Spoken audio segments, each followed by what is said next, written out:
amma listened to this advertisement on radio calling for applications for newsreaders, and then I applied, and then I had series of interviews, got through. That's how I got into the profession. Yes, my family and my friends were very supportive.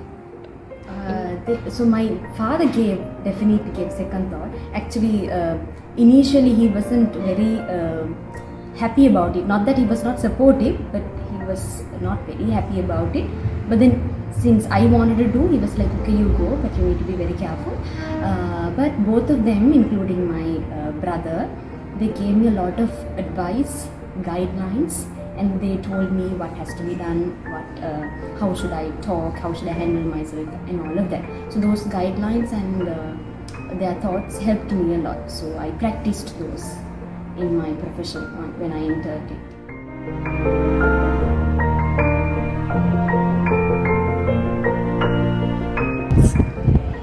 From my experience, taking ideas into considerations, I have not really seen any prominent discrimination based on gender.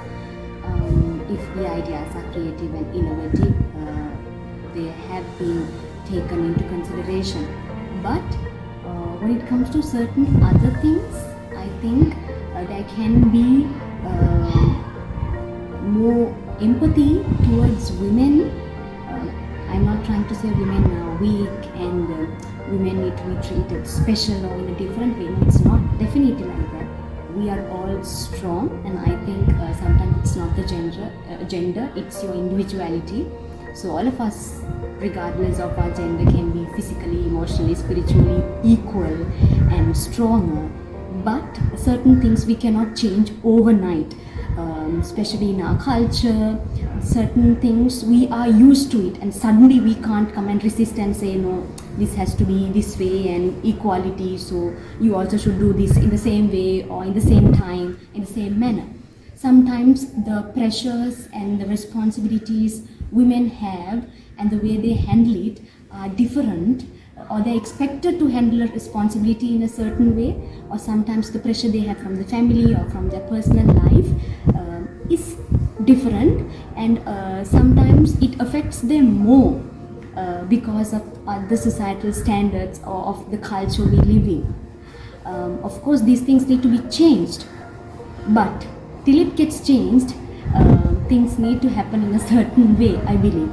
So I think when a woman is going through a difficult time, especially in terms of finances, and especially from a family, due to responsibilities that she has, which cannot be spoken sometimes in public, I think the employers can be more understanding and considerate of what they are going through, and also to release them from certain kind of things that they have to do in the media organization when they are reluctant to do.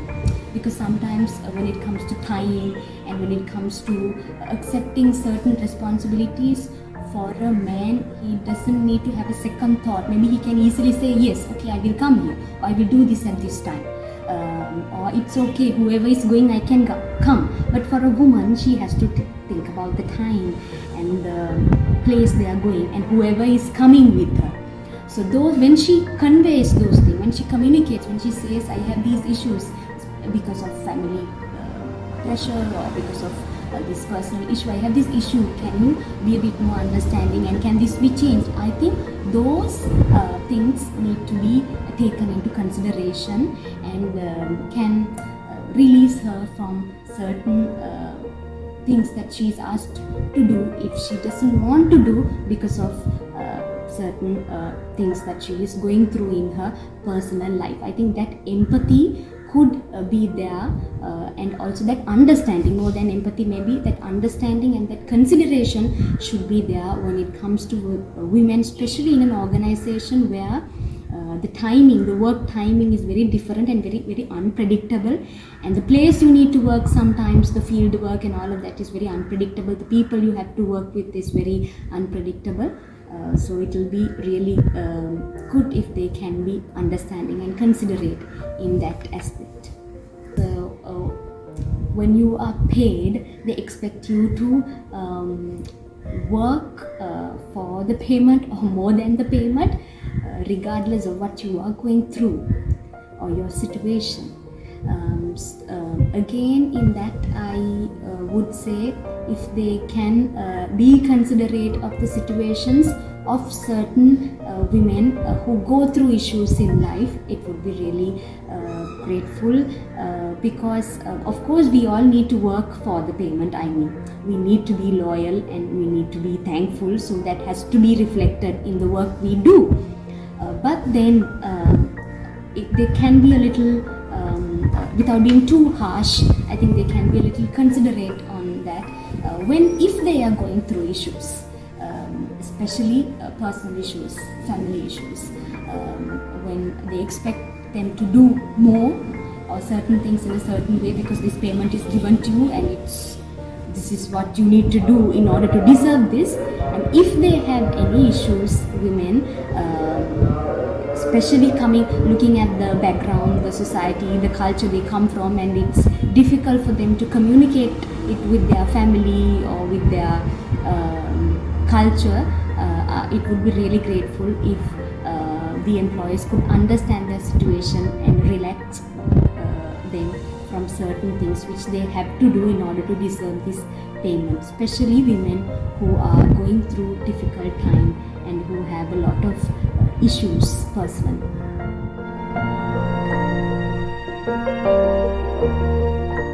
This is like one big problem, especially women go through always. I don't know why it is traditionally, it is always for women. So we are expected to be of a certain way in terms of our appearance when we come on television. So again, that's a big pressure. We need to look a certain way physically, and then our face, complexion, texture and all of that. And when we meet the public, when they see us in real life, and they see the real us, again that's another issue, because they expect us to be the way we are on television. Even I have faced this in my life, where at the beginning stages I have been asked a lot of questions by the public. So I'm also a teacher. I'm also attached to the education sector, so a lot of people ask me when they see the real me, so your pimples cannot be seen on TV, no? Your dark circles cannot be seen on television, no? They all cover it with makeup like that. Because especially at the initial stages, I had like a lot of pimples because my skin is a pimple-prone skin. So I was very anxious and very worried about it. I spent actually a lot of money for me to maintain my real appearance and the public appearance, or the way I come on television, to be the same. So I wanted to look perfect, to have that perfect skin tone, complexion wise, texture wise, because people kept on asking me. And even there on television, I was told to reduce my pimples, to be careful of the way I take care of my skin, especially about my physical structure, how I look. I shouldn't be too fat, too chubby on television, so I had to do diets. So many things. I had to cut down on a lot of things that I liked. Actually, I had to maintain like the real me also with a lot of pressure, and I also had to maintain the way I come on television also with a lot of pressure. So it was pressure from both sides. But over the years, one thing I realized is that professional life and your personal life is two different things. You're doing your job. When you're doing your job, okay, certain requirements are there. You have to get your makeup done, and you have to look a certain way, which is okay, but finish it off there. The real you can be the actual real you. It's okay if you have pimples, it's okay if you have dark circles, and it's okay if you don't look that fair in reality. And if people ask me questions, even now people ask me questions, but I have learned over the years how to handle those questions and how to take them very lightly, and now I'm okay. I just take care of my skin and of myself because I like it, but I don't put too much of effort, and I'm not too anxious about it and too much of pressure on me and spending unnecessarily to be the same on both platforms. So I'm telling this to all women, it's okay to be you. That's very beautiful, and when you get that confidence in you, that's what is more important than looking a certain way. So yes, you can look a certain way in your workplace, and the real you can be the real you. Just be confident and be happy about it. That's all you need.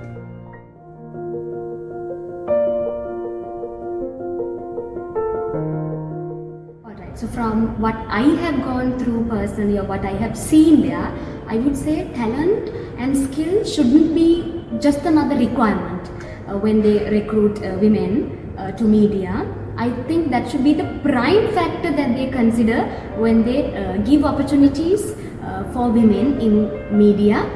And then things like appearance, how they look, should be secondary, I think, because sometimes someone may not really fit into the standards of appearance, but can be really talented and really skilled, and someone who's really passionate about the work. So when you do something with a lot of passion, then you are going to really do it to the best of your ability. So I think that should come first. The prime factor should be your talent, skill, and then the appearance and other things can follow after that. So that's one thing I changed, because what I have noticed is sometimes appearance comes first a little more than talent. First they see that, and if that is okay, then they see this is what I have noticed at times. So I think that needs to change. Talent, and then the rest of the things should follow.